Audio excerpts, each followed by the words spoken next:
எனக்கு அருமையானவர்களே, ஆண்டவராக இயேசு கிறிஸ்து நாமத்தினால அனைவரும் வாழ்த்துகின்றேன்.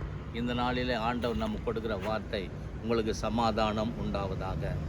யோவான் நற்செய்தி நூல் 20ஆம் அதிகாரம் 19ஆம் வசனத்தில், சீஷர்கள் கூடியிருந்த இடத்தில் யூதர்களுக்கு பயந்ததினால கதவுகள் பூட்டப்பட்டிருந்தது.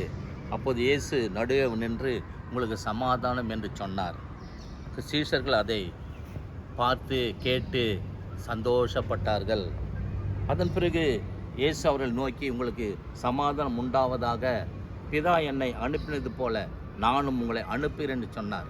இந்த நாட்களில் குடும்பங்களில் சமாதானம் இல்லை, சபைகளில் சமாதானம் இல்லை, கிராம பட்டணங்களில் சமாதானம் இல்லை, உலகத்திலேயே சமாதானம் இல்லை.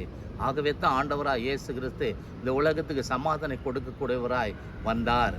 அந்த சமாதானம் நமக்கு என்றும் நிலைத்து நிற்கும் வழியாக குடும்பங்களில் சமாதானம் உண்டாகட்டும் என்று, சபையில் சமாதானம் உண்டாகட்டும் என்று ஆண்டவர் வற்புறுத்தி சொல்லியிருக்கின்றார்.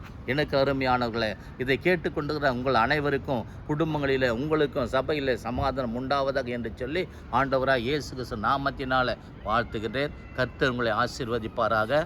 ஆமேன்.